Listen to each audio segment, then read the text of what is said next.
Quando o aluno começa a aprender sobre processo de enfermagem e entra nessas veredas dentro da saúde pública, ele se depara com dois termos muito parecidos, mas que não tem muita coisa a ver, que são a CIP ou a CIAP. Vamos entender hoje a diferença disso. Fala enfermagem, tudo bom com vocês? Eu me chamo Fábio, eu sou enfermeiro, professor de enfermagem e você está no canal Enfermagem Total, primeiro canal de enfermagem do Brasil com estudos de casos interativos.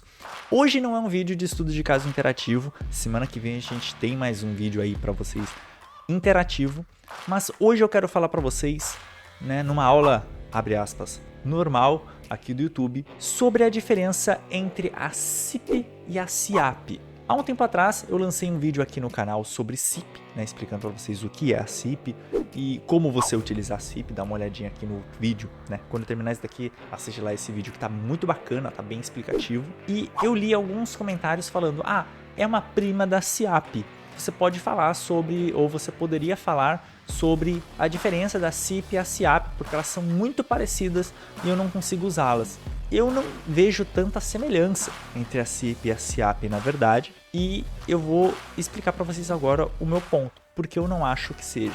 Para você que está boiando completamente, eu estou falando CIP, CIAP, você está falando que nunca ouvi falar das duas, Fábio, eu não faço ideia do que você está falando. Calma, vamos lá. A gente está falando de classificações de enfermagem, A CIP, em especial, ela é muito similar aí da função da NANDA, por exemplo. NANDA provavelmente você já ouviu. Quando a gente está falando ali sobre diagnósticos de enfermagem, a gente precisa nomear um problema de enfermagem, a CIP ela vem aí muito parecida.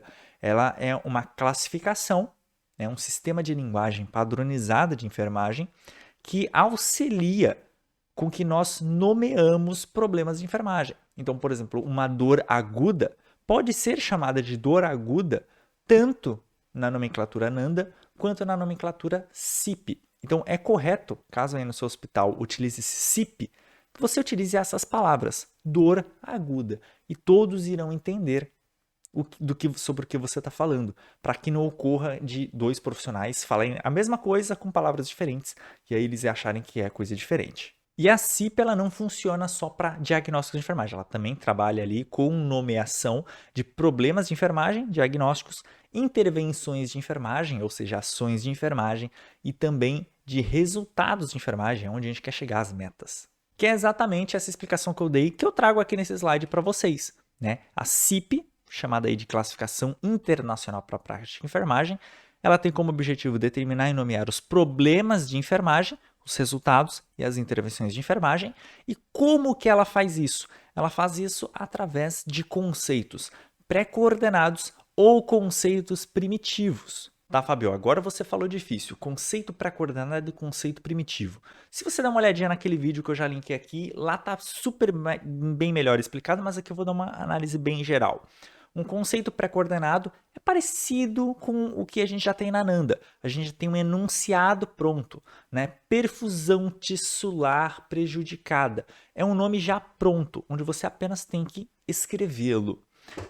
Já os conceitos primitivos, a gente trabalha com um sistema chamado de sistema de 7 eixos, onde a gente tem vários eixos e nós vamos unindo palavras desses eixos para montarmos nós mesmos o nome de um diagnóstico de enfermagem, o nome de um resultado e o nome de uma intervenção de enfermagem. E, novamente, se você quer aprender como faz isso, dá uma olhadinha naquele vídeo lá que lá eu explico. Já a CIAP, que é o que dizem aí que é a prima da CIP, ela é a Classificação Internacional da Atenção Primária. Então, se você está aí no estágio de UBS, no estádio de USF, você provavelmente vai ter contato aí com a CIAP, tá?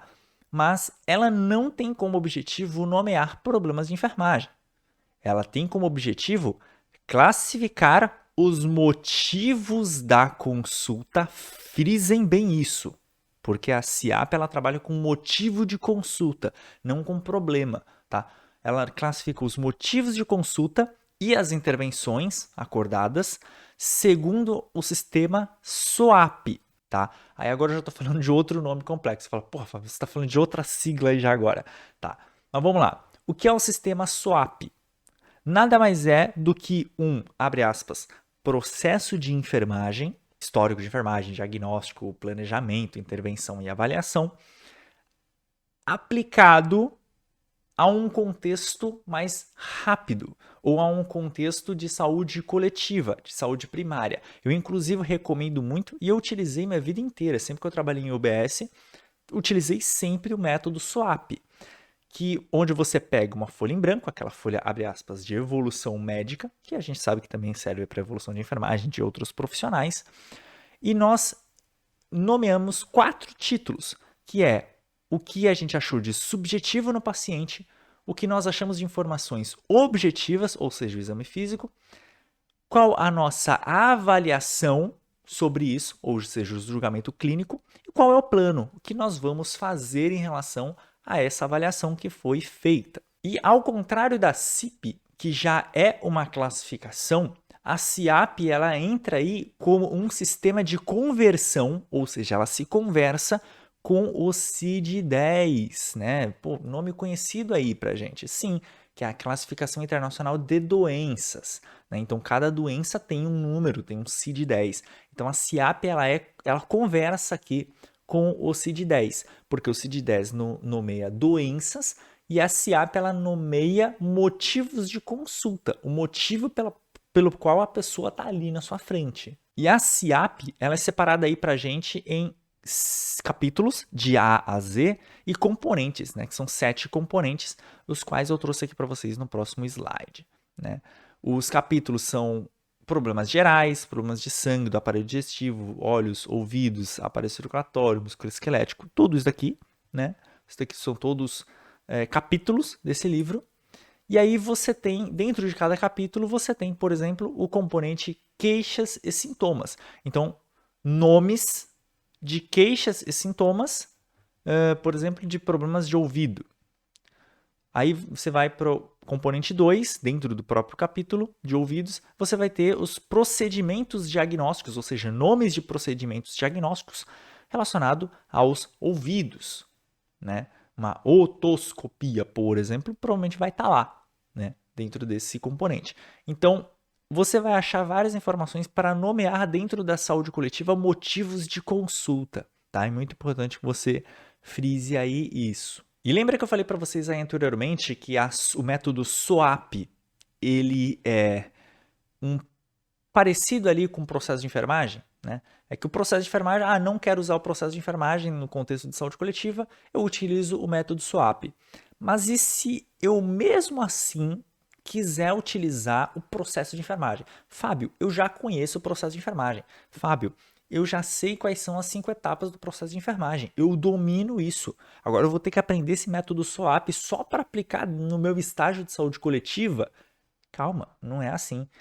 Nós temos um outro instrumento, aí sim, irmão, posso dizer, não é nem primo, é irmão da CIP, chamado CIPESC, que é a CIP aplicada à saúde coletiva, que é esse cara que está na imagem aí pra gente, né? Essa capinha bonitinha. Claro, existem várias, né? Porque a CIPESC ela sempre é feita em contexto de prefeituras, então você vai ter uma que é amarelinha, que é da Prefeitura de São Paulo, essa daqui é da Prefeitura de Canoas, mas a CIPESC ela nada mais é do que uma CIP já pré-montada no contexto do Sistema Único de Saúde e no sistema de saúde coletiva, tá?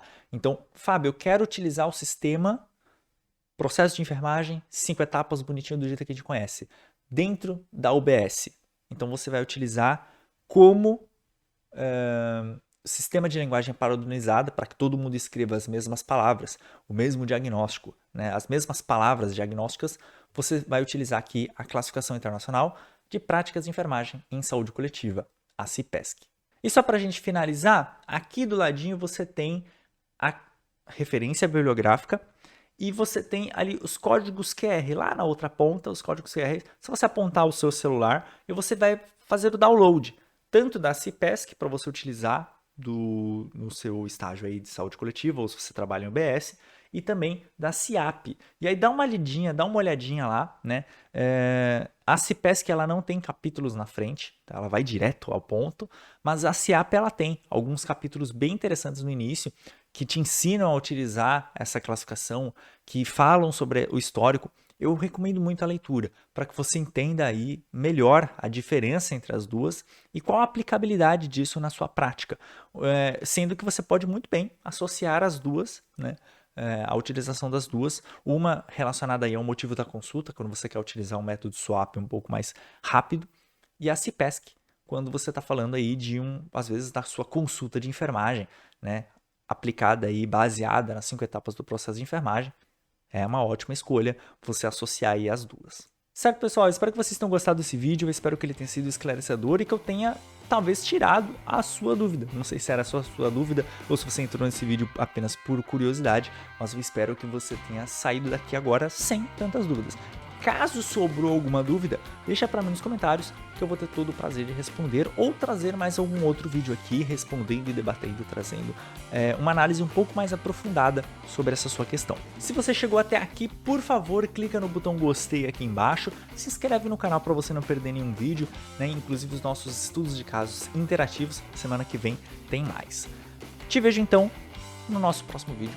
Até mais. Tchau, tchau.